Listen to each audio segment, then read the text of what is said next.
नमस्कार, आप सभी का बहुत बहुत स्वागत है और मैं हूं आपके साथ दीपा बाफिला। आप देख रहे हैं हुकूमत 2019। देश में लोकसभा का चुनाव का बिगुल बज चुका है और हम आज बात करेंगे पुराने चेहरों पर नए दांव की, जो कांग्रेस के बाद समाजवादी पार्टी ने चला है। कांग्रेस ने उत्तर प्रदेश में ऐसे उम्मीदवारों के नामों का ऐलान किया है जिन पर उसे जीत का ज्यादा भरोसा नजर आ रहा है। सभी चेहरे पुराने हैं। माना जा रहा है कि इनमें वो सीटें भी शामिल हैं जिन्हें कांग्रेस अखिलेश मायावती से मांग रही थी। 2019 की चुनावी जंग शंखनाद अभी बाकी है, लेकिन कांग्रेस ने अपनी पहली चाल चल दी है।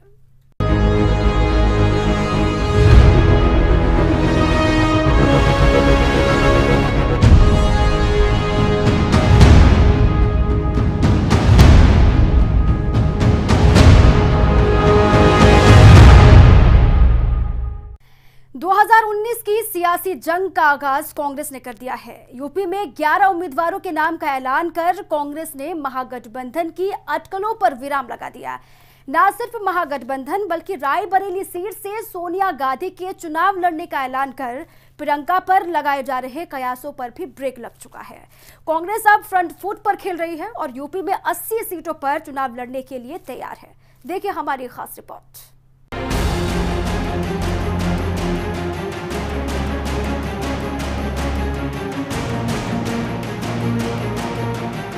2019 की हुकूमत की जंग छिड़ चुकी है।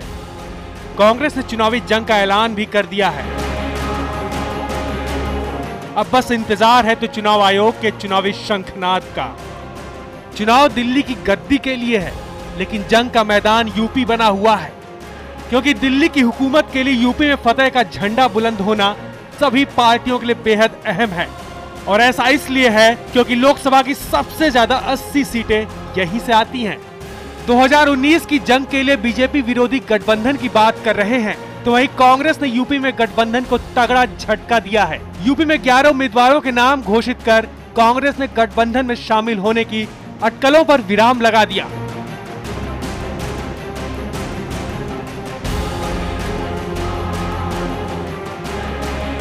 तो वहीं गठबंधन की तरफ से एसपी ने भी कुछ उम्मीदवारों के नाम का ऐलान कर दिया। सत्ता और सियासत की जंग में रणभेरी बजने का इंतजार है, लेकिन उससे पहले सियासी घमासान तेज हो चला है। कांग्रेस ने 11 उम्मीदवारों के नाम का ऐलान तो किया ही, साथ ही रायबरेली से प्रियंका गांधी के चुनाव लड़ने की अटकलों पर भी विराम लगा दिया।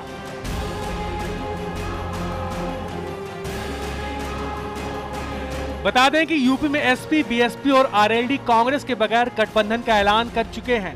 2019 लोकसभा चुनाव के लिए कांग्रेस ने अपने 15 उम्मीदवारों के नाम का ऐलान किया। पहली लिस्ट में कांग्रेस ने यूपी में 11 और गुजरात में 4 उम्मीदवारों के नामों का ऐलान किया। और सबसे बड़ी बात यह है कि इसी साल जनवरी में पार्टी की महासचिव बनाई गई प्रियंका गांधी का नाम इस लिस्ट में नहीं है। तो वहीं यूपीए की चेयरपर्सन सोनिया गांधी रायबरेली और कांग्रेस अध्यक्ष राहुल गांधी अमेठी से ही चुनाव लड़ेंगे।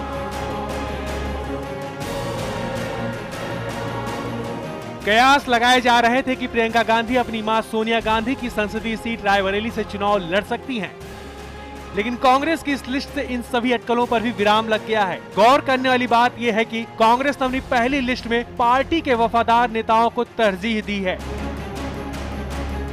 सियासत के महासंग्राम और बीजेपी की ताकत को भांपते हुए इसी साल जनवरी में कांग्रेस ने बड़ा दांव चलते हुए प्रियंका गांधी को पूर्वी यूपी का प्रभारी बनाया था और उन्हें महासचिव बनाया गया था। महासचिव बनने से पहले प्रियंका गांधी रायबरेली और अमेठी में अपनी मां सोनिया गांधी और भाई राहुल गांधी के लिए प्रचार करती थी। 2019 लोकसभा चुनाव के लिए प्रियंका गांधी गांधी परिवार की विरासत वाली सीट रायबरेली से चुनाव लड़ेंगी, ऐसा माना जा रहा था, लेकिन ऐसा नहीं हुआ। कांग्रेस उम्मीदवारों की पहली लिस्ट से ये साफ हो गया है कि कांग्रेस अब यूपी में समाजवादी पार्टी, बहुजन समाज पार्टी और राष्ट्रीय लोकदल के महागठबंधन में शामिल नहीं होगी। बता दें कि महागठबंधन ने अमेठी और रायबरेली दोनों ही सीटों पर अपना कोई उम्मीदवार नहीं उतारने का फैसला भी किया है। लोकसभा चुनाव में यूपी में 38 सीटों पर मायावती की बीएसपी और 37 सीटों पर अखिलेश यादव की एसपी और 3 सीटों पर अजीत सिंह की आरएलडी चुनाव लड़ेगी।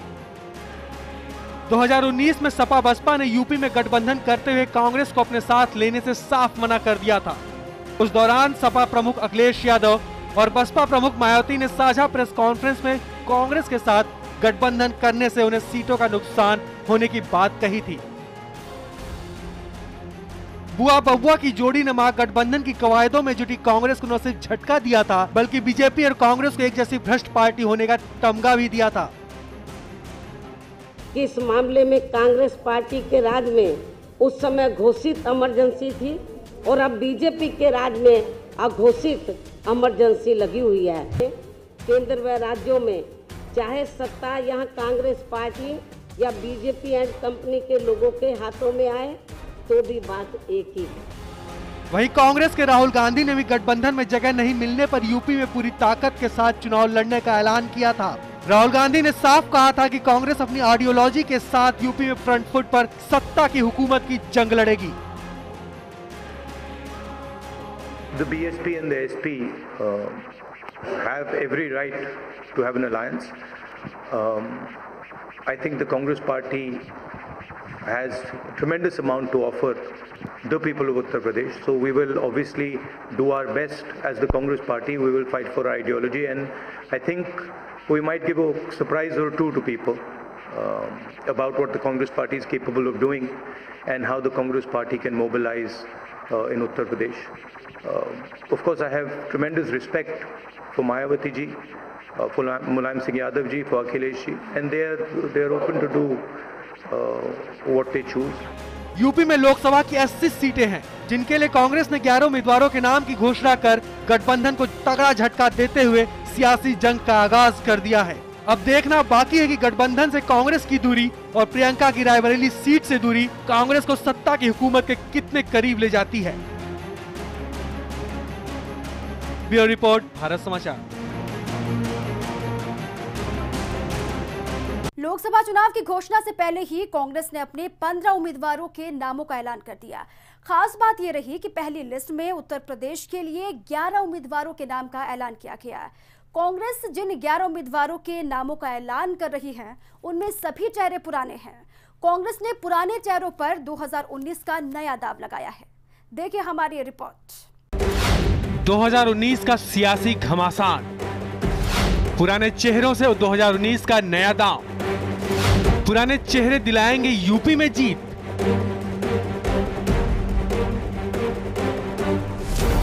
दो 2019 के महाघमासान के लिए कांग्रेस ने अपनी कमर कस ली है। सियासी बिसात पर अपने मोहरे भी बैठाना शुरू कर दिया है।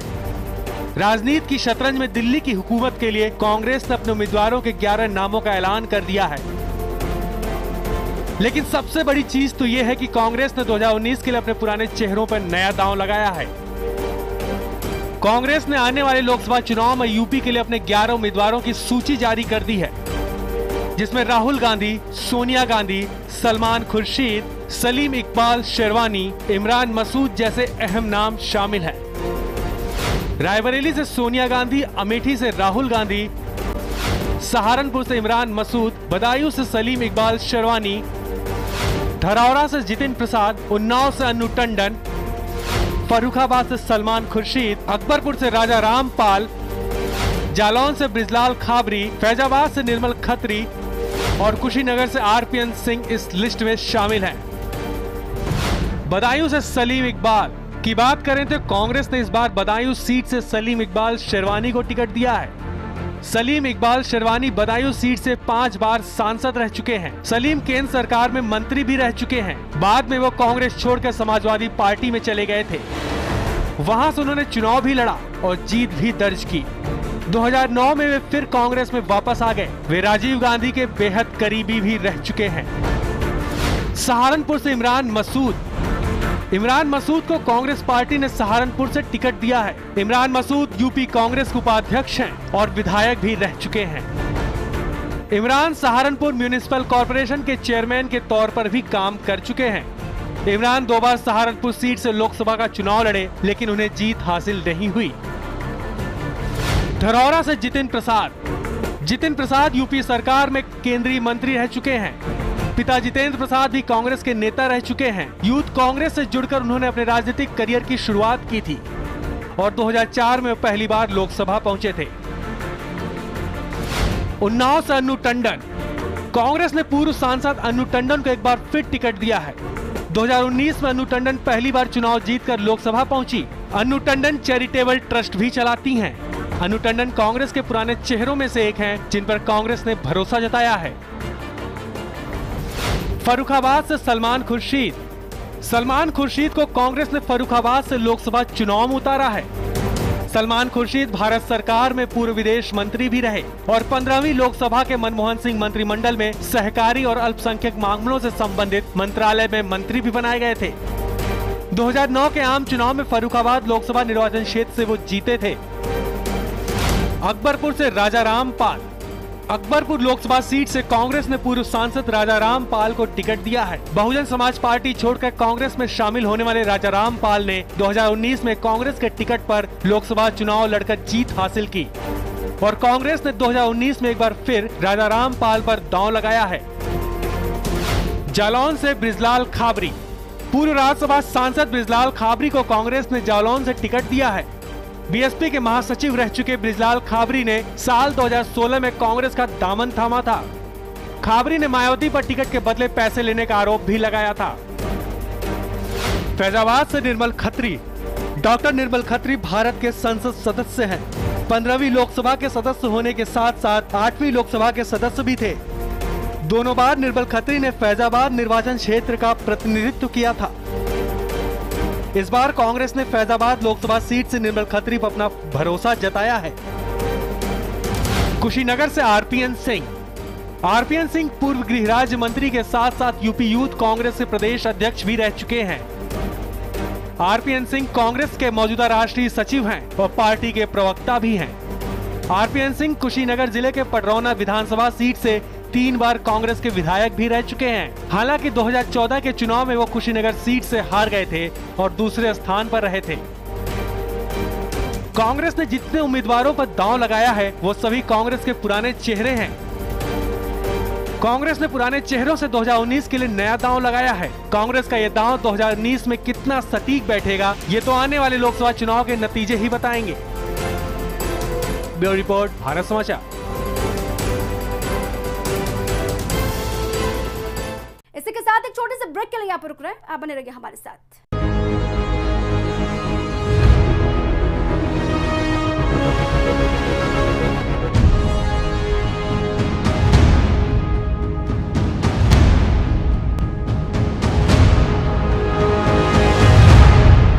लोकसभा चुनाव की तारीखों का अभी ऐलान होना बाकी है, लेकिन इससे पहले ही सभी राजनीतिक दल अपनी चुनावी तैयारियों को अंतिम रूप देने में जुट गए हैं।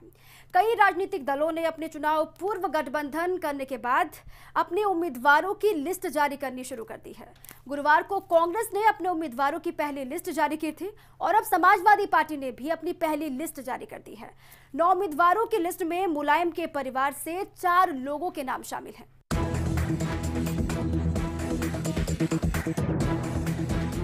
2019 की सियासत के लिए तैयार हो रहे रण में उन रणबांकुरों को मैदान में उतारा जा रहा है जिनके भरोसे पार्टी चुनाव और जनता के विश्वास को भी जीत सके। लोकसभा चुनाव का विधिवत ऐलान होना भले अभी बाकी हो, लेकिन पार्टियां अपने जीत का समीकरण बैठाने में जुट गई हैं। समाजवादी पार्टी ने 9 लोकसभा सीटों के लिए अपने उम्मीदवारों का ऐलान कर दिया है। जिन लोगों के नाम के ऐलान किए गए उनमें सपा संरक्षक मुलायम सिंह यादव मैनपुरी से चुनाव लड़ेंगे। कन्नौज से डिम्पल यादव लड़ेंगी चुनाव। खीरी से पूर्वी वर्मा ठोकेंगी ताल। उषा वर्मा हरदोई से लड़ेंगी चुनाव। मुलायम के भतीजे धर्मेंद्र यादव बदायूं से लड़ेंगे। फिरोजाबाद से अक्षय यादव लड़ेंगे। इटावा जो कि सुरक्षित सीट है, यहां से कमलेश कठेरिया पर भरोसा जताया गया है। बहराइच से शब्बीर बाल्मीक और रॉबर्ट्सगंज से भाईलाल कोल को टिकट दिया गया है। सपा से जारी लिस्ट में मुलायम सिंह यादव और परिवार के 3 सदस्यों को टिकट दिया गया है। सपा से जारी हुई पहली सूची में शामिल नाम से साफ है कि सपा टिकट बंटवारे में किसी तरह का विभेद नहीं चाहती है। सपा ने साफ कर दिया कि उनकी पार्टी गठबंधन के अनुसार सभी सीटों पर उम्मीदवार उतारने का काम कर रही है और बाकी का ऐलान भी जल्द ही होगा। ये सारी प्रक्रिया है, धीरे धीरे करके टिकट फाइनल होते हैं, एकदम से कोई चीज़ नहीं हो सकती है और ये बात सभी को पता है। भारतीय राजनीति का ये तरीका भी है, इसमें किसी तरीके का कोई सवाल नहीं उठता। सपा की पहली लिस्ट को लेकर भाजपा ने कहा कि मोदी के विकास के प्रभाव का डर है कि राजनीतिक दल हड़बड़ी में काम कर रहे हैं। मुलायम सिंह को टिकट देने के सवाल पर भाजपा ने कहा अभी यह घमासान बचा हुआ है कि मुलायम सिंह अखिलेश की तरफ से चुनाव लड़ेंगे या फिर शिवपाल की तरफ से। देखा जाए तो दोनों दलों की लिस्ट में परिवारों के नाम हैं और एक तरह से कांग्रेस एक पहले राष्ट्रीय पार्टी हुआ करती थी, एक परिवार की पार्टी तक हो गई, 2 लोग उसमें हैं नाम जो लिस्ट जारी हुई है और 3 लोग सपा की लिस्ट में हैं जो नाम जारी किए। और मुलायम सिंह यादव पर तो किसी का बस नहीं है, क्या पता शिवपाल जी के कोटे से भी मुलायम सिंह का नाम जारी हो जाए। और मुलायम सिंह जी मोदी जी की तारीफ कर चुके संसद में, तो ये भी पता करना मुश्किल है कि मुलायम सिंह जी किसके नाम से वोट मांगेंगे, मोदी जी के नाम से तो नहीं मांगेंगे। तो इस लिस्टों का कोई औचित्य नहीं है। अखिलेश यादव की सपा ने टिकटों की पहली सूची जारी कर साफ कर दिया है कि पार्टी को पिता का आशीर्वाद चाहिए, बिना उनके चेहरे के राजनीतिक चौहद्दी को मजबूत कर पाना संभव ही नहीं है। 2017 में सपा से मुलायम सिंह की शिकायत भी यही थी कि जो काम किया जा रहा है वह उनसे पूछे बिना हो रहा है। अब जबकि 2019 की तैयारी का आधार ही खड़ा हो रहा है, सपा सुप्रीमो अखिलेश यादव ने मुलायम सिंह के नाम से अपने चुनावी टिकट के नामों का ऐलान किया। ऐसा करके अखिलेश ने इस बात को पाटने का काम जरूर किया है कि वो पिता को प्राथमिकता में रख रहे हैं और अखिलेश को मुलायम का आशीष भी चाहिए। लेकिन नेताजी ने लोकसभा में पहले ही मोदी को फिर से पीएम बनने का अपना आशीर्वाद दे दिया था। है कि जितने माननीय सदस्य हैं दोबारा फिर जीत गया, ये हमारी इच्छा है। तो ये और तो ये भी चाहता है, हम लोग तो इतना बहुमत नहीं आ सकते हैं, प्रधानमंत्री जी आप फिर बने प्रधानमंत्री। सपा के टिकटों को लेकर कई सवाल उठ रहे हैं। आखिर मुलायम को लेकर शिवपाल कौन सा रुख अख्तियार करेंगे? शिवपाल पर मुलायम का क्या रुख होगा? अखिलेश और मायावती के गठबंधन का मुलायम पर क्या असर होगा? आजमगढ़ की सीट को मुलायम मन से छोड़ेंगे क्या? नाम के ऐलान के बाद मुलायम कहते क्या हैं? सपा ने 6 लोगों को टिकट देकर एक ही तीर से जो सिक्सर मारा है, जिसके कई निशाने हैं। बहरहाल अपनों के विवाद में घिरी सपा 2017 में जिस तरह का विभेद झेली है, उससे वह निजात पाकर नई राह गढ़ने की तैयारी में है। ब्यूरो रिपोर्ट, भारत समाचार। यूपी की 80 लोकसभा सीटें बहुत हद तक ये तय करती हैं कि केंद्र में किसकी सरकार बनेगी। यही वजह है कि बीजेपी और आरएसएस की अगुवाई में संघ परिवार 2014 वाला करिश्मा दोहराने के लिए पिछले 3 महीनों से एक अहम योजना पर जी तोड़ मेहनत कर रही है। योजना में प्रत्येक 80 सीटों पर नेताओं और काडर की तैनाती और लोगों के बीच किन किन मुद्दों की ज्यादा चर्चा है, इसके लिए ग्राउंड जीरो से फीडबैक इकट्ठा करने की योजना भी शामिल है।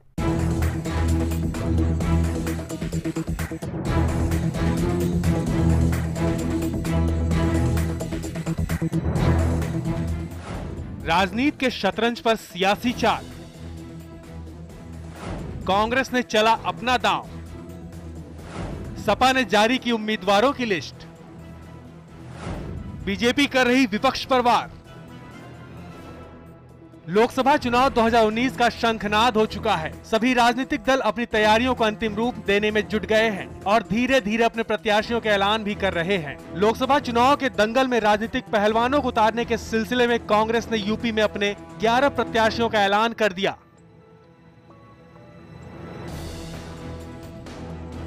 इस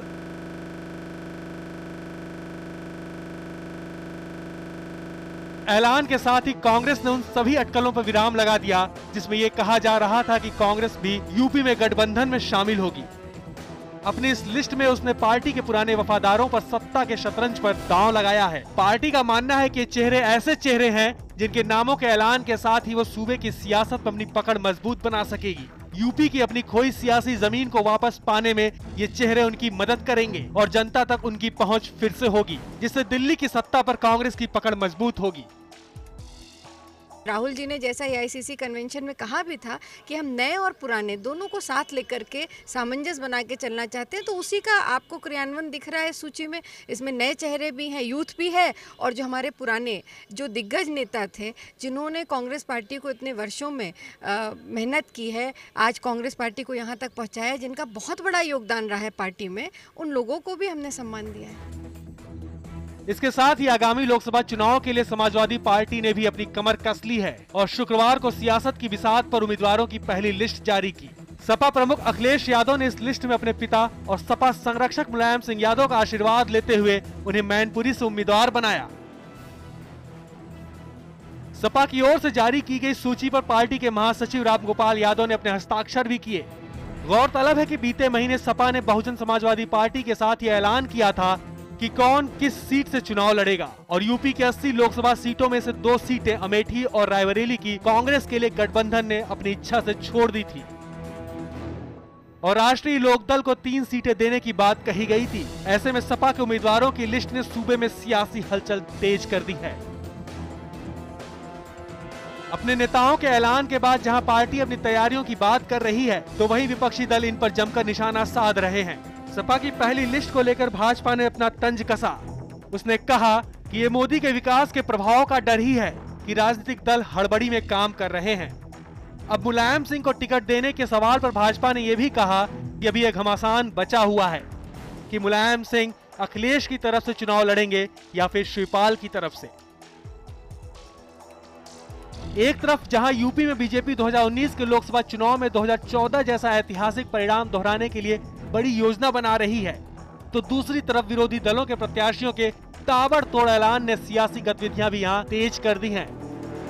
बीजेपी ने फिलहाल अपने प्रत्याशियों का ऐलान तो नहीं किया, लेकिन अपनी रणनीतियों को अपने तरीके से अमली जामा जरूर पहना रही है। जन जन तक पहुंचने की कवायद कर रही है, नए नए प्रोग्राम चला रही है। इसमें सबसे अहम है पार्टी का कमल ज्योति प्रोग्राम। बीजेपी ने अपने इस प्रोग्राम के तहत तकरीबन 3 करोड़ परिवारों को नरेंद्र मोदी को फिर से प्रधानमंत्री बनाने की शपथ दिलाई। इसके साथ ही सत्तारूढ़ बीजेपी अपने उम्मीदवारों के ऐलान से पहले जनता के मिजाज को भी चेक कर रही है, नेताओं का फीडबैक ले रही है और आचार संहिता लागू होने से पहले विकास योजनाओं को अमली जामा पहनाने में जुटी हुई है। विकास योजनाओं को अमली जामा पहनाने के साथ साथ पीएम और पार्टी विपक्ष पर जमकर निशाना साध रहे हैं, गठबंधन पर अपना खुला वार कर रहे हैं।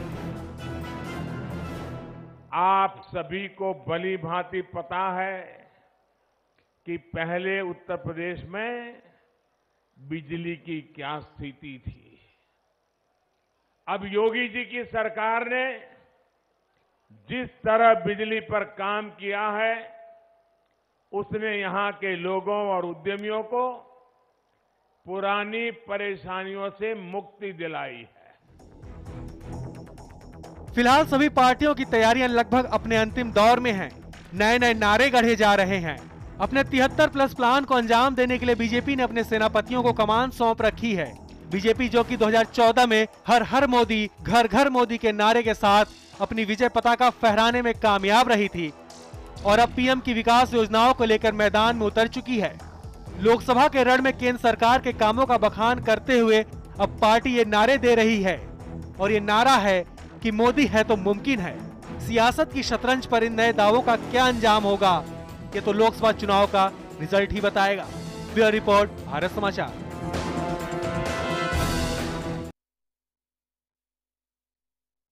इसी के साथ ही हमारी खास पेशकश में आज के लिए बस इतना ही, लेकिन बाकी ताजा खबरों के लिए आप बने रखिए भारत समाचार के साथ। नमस्कार।